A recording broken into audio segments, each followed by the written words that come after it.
I didn't do it to hurt you, Emma. But you did. Fuck. Do you want to know why I did it? Yeah, several times I had the phone in my hand and I dialed your number and... I am sorry, Amina.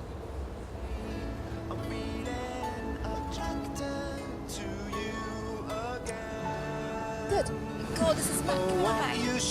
I feel like Elliot. What? You're my E.T. What you do, I'll do it right this time. It's a largely, if not entirely, improvised script.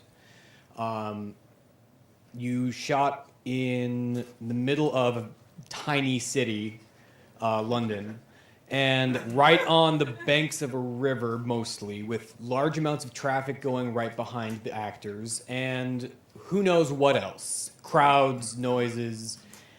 How? Come on, it's not that hard. The bus scene was such a nightmare for sound because then we had to be there. We had to be there, but they didn't have to have a conversation, I guess. But we chose to let them have a conversation there, and so that we did have to redub. I was on top of this quiet roof in North London one sunny afternoon with Elizabeth first, and then Keir recreating the worst bits of dialogue. There was loads of terrible stuff. And also, because we were doing multi-camera, the sound was way worse than it had to be. Because at least one of the cameras, I was trying to get a reasonably wide alternative shot to the two close-ups all the time. So that meant the boom had to be further away than normal. So I imagine with so much improvisation, so much long post-production process, it's got to have changed enormously over the course of the film. So, just making it from conception to completion, how did the story morph and evolve? So the big change was, originally I kind of made it as, the same as Rory Uphold was talking about, a bit of this is therapy. I have stuff and I try and explore that stuff or get over that stuff by writing about it or getting actors to act it out. To start off with, it was, as any idea, you get about a page worth of stuff that is just this is the basic idea. By the time I thought I was ready to cast it, that was about 6 pages of stuff. And then by the time we'd rehearsed with the 2 actors, but kind of pre-production, so before we actually started shooting, it was about 15 pages.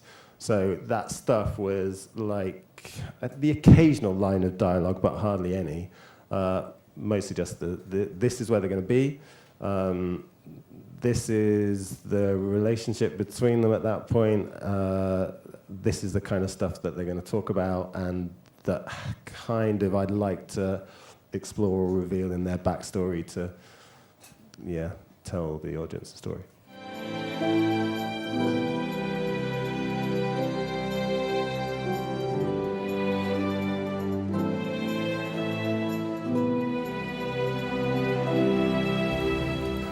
So there's 3 tracks, the end track, the track in the park playground, and when they're just about to get the bike. One when they're just about to get the bike is some friends from Sweden who are really good guys, and I use their music on everything I do because they're friends.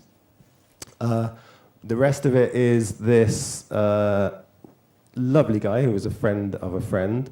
His first feature, but he's done loads of TV, and he knows what he's doing. And he used to be a guitarist, just a musician, but got dodgy fingers, repetitive strain injury type stuff.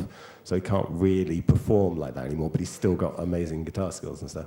And it was the best experience I've ever had with a composer. He'd obviously come up with themes, and he'd be composing, and he'd just be like, hey, you like this? And I looked at his back, listened to his back catalogue, and was, this is great, can we just use that? And so sometimes he'd just kind of recreate things. But sometimes we'd be sat there, and he'd be like, right, no, we need to move that piano note 4 frames that way, and then it needs to be a a little bit softer and a little bit more attack on this one and all that kind of stuff. And we'd like, bing, we were playing back and saying, yeah, great, that's got that bit, now on to the next bit. So that was a lovely kind of creative process, yeah.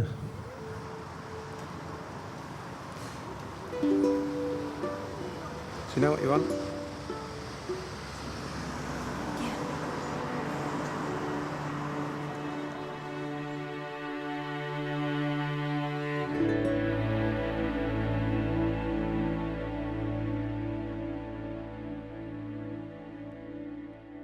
Great. Any other questions? Let's go to the bar. Yes. Excellent.